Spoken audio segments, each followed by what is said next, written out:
Hey guys, this is the Overthinker, and I'm going to be bringing you a video on every single team in the NFL. This is going to be kind of like a preseason hype slash off-season hype for every single team in the NFL. I'm a Lions fan, but I do follow every other team in the NFL pretty closely, and I want to make these videos to kind of see what other fans are thinking, as well as put my spin on what I think about every other team in the NFL this year. We are starting with the AFC North. We have already done the Browns, the Bengals, and now we are going to do the Ravens. Now, for what it looks like to me, the Ravens are going to have a very good defense again this year. I'm just assuming they were top 5 last year just based on what I've seen from them on the field and what other people were saying about them. I didn't really look into the stats, but I know they were number 1 against the pass when they played against the Lions in like week 13 or something like that. And honestly, I would expect the Ravens to have a top 5 defense again this year, just based on what they got. I mean, Adam Humphries is going to be in his second year now. And he was outstanding last year. He's going to be really good again, I'm sure. Then you have Brandon Carr, who wasn't quite as good, but I think he's a really good third corner to have on a team. Then obviously Jimmy Smith has been that kind of fringe shutdown corner his entire career. I don't know, honestly, I don't know if I would ever say he's been a top 5 corner, but I think he's pretty much always been a top 10 corner his entire career, which is pretty dang good. But moving on from the defense, because I think the defense is going to be very good this year. And I think probably the more important thing is to focus on the offense, because the offense is what's been holding this team back for quite a while. And there's a pretty good chance that this year might be the same old story. If you look at Alex Collins, I'm pretty sure they're going to have him starting the entire year, which they should have done last year. I mean, if you go back and watch his college highlights, it is some of the most ridiculous highlights I've ever seen. This dude is unstoppable in a one-on-one tackle situation. This dude pretty much runs over the first guy almost every time. But hopefully this year he will be able to get somewhere around 15 to 20 carries every game, because I think he's that good. I think he is a very good running back, and I think he has a lot of potential. I think if this Ravens offense wants to go to the next level, he's going to be a big part of that. But obviously, looking at that offensive line, you do have Marshall Yanda, who's still really damn good. He's still going to be, that Pro Bowl type guard, one of the best guards in the NFL. He's going to be like that for at least a couple more years, I think. I think they're hoping that Orlando Brown will be able to start at right tackle right away. And if not, hopefully somewhere between mid-season he will be able to start at right tackle to slide some of those other guys that struggled at tackle to the inside.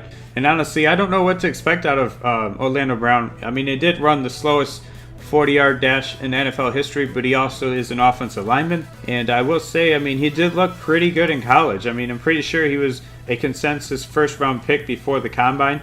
Now, the only thing that would really worry me about the Combine was actually the bench reps. I think he had like 19 bench reps. I'm going to check it here. Okay, yeah, he had a 14 bench reps, which is pretty bad for an offensive lineman. I mean, usually, like, a receiver usually gets somewhere between like 10 and 16 if they're a really good receiver. So 14 for an offensive lineman is pretty bad. So honestly, if I was a Ravens fan, I would be more concerned about the bench press than I would be about the 40 time. But honestly, if it shows up on the field, that's really all that matters. But honestly, if you look around at this Ravens offense, they're kind of in a rebuilding mode right now. I mean, they obviously have the center and the left guard that they got to figure out.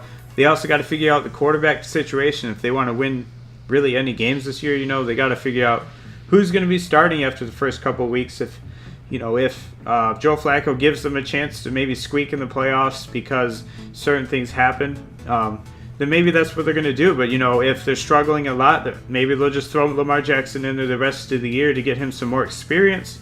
But if you do look at the receiving corps, they did add John Brown, who's a very, very fast receiver. He was playing for the Cardinals, I think, last year. John Brown was a pretty good deep threat when Carson Palmer was playing well. So, I mean, if Lamar Jackson comes in and starts playing well, maybe that'll be really good. Because we all know from watching Lamar Jackson in college, a lot of times he would start taking off, and then before he passed the line of scrimmage, he would actually set his feet and throw the ball downfield. Because he has a very strong arm, and he definitely did that a lot in college.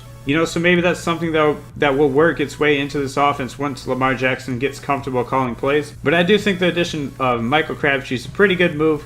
Michael Crabtree's always been one of those guys that I've really respected as a receiver because he's never been the most talented guy, but he is an incredibly hard worker. When he gets the ball, he is very hard to bring down. And he's also one of the most competitive guys I've ever seen when it comes to going up and getting the ball. He's not very tall, but he pretty much almost always wins in the red zone. And that's something I've always liked about Michael Crabtree. He really reminds me a lot of Anquan Boldin. And I know that's kind of a weird comparison. Anquan Boldin's probably a Hall of Famer, if you ask me. But Michael Crabtree's probably not a Hall of Famer. But I think their play styles are very similar in the way that they run routes and the way that they catch the ball in traffic, as well as going up and getting it, even though they're not the tallest receivers. Now, as it goes for Lamar Jackson, this is probably something that scares me maybe a little bit more than most fans. I remember watching an interview with Lamar Jackson after he got drafted, and somebody was asking him about, what is he going to do about the speed in the NFL? He's not going to be able to outrun everyone. What is he going to do to protect himself? And what Lamar Jackson said was basically, they're not going to be able to catch me. And I'll worry about it when I get there, but they're not going to be able to catch me. That's pretty much what he said. And that's definitely something that worries me from watching him in college. Even though he was the most entertaining player to watch in college football for pretty much 2 years, I'm pretty sure I never seen him slide once. And that definitely worries me, because if you have another Michael Vick type quarterback who doesn't ever want to slide and he's going to take big hits all the time, he's not going to last long in the league. Quarterbacks just do not last long in the league if they don't slide when they're in the open field. Doesn't really matter how fast you are. I'm pretty sure Michael Vick was faster, because Michael Vick ran a 40-yard dash somewhere around 4.25. I'm pretty sure Lamar Jackson would be somewhere around like a 4.32 or something like that. And obviously there's no way to really prove it, because Lamar Jackson didn't run at the combine, which I think was kind of a good move, because there were some teams, thinking about taking him at receiver or running back, which, doesn't make a whole lot of sense, because he was a dominant quarterback in college, not just because he can run, because he can throw too. I mean, he made a lot of plays through the air in college, and a lot of people don't really remember that, but some of his best plays were throwing the ball. As far as that goes, I hope Lamar Jackson is the next Russell Wilson. I just hope he's not the next, RG3, the next Michael Vick, because in the NFL, you need to learn to get down and get out of bounds and live to play another play. Live to play another down, because the guys in the NFL, they're just too fast. They're too big, and they will hurt you.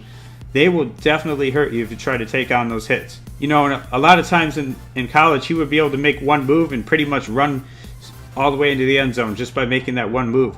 In the NFL, there's going to be a guy waiting there in that cutback lane to just blast him from the blind side and just take him out. And yeah, I must say Lamar Jackson's definitely the rookie I'm most interested in watching this year, just because I don't really think Saquon Barkley is going to explode behind that Giants offensive line when they don't really have a good passing game, when Eli Manning has been struggling so much. I think there's a pretty good chance if Lamar Jackson only plays half the year, he could still probably win Offensive Rookie of the Year if he puts some decent stats and has a few highlight reel plays. And also you're looking at Hayden Hurst and Mark Andrews, two tight ends that were definitely viewed as guys that could probably be starters in the NFL going forward. So that's another really good thing to look forward to if you're a Ravens fan this year.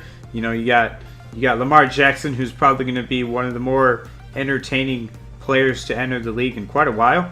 You also have Michael Crabtree, very good receiver, Alex Collins on the offense, and then on the defense, obviously you're returning a very good defense who was basically a top 5 defense last year. Is probably going to be a top 5 defense this year.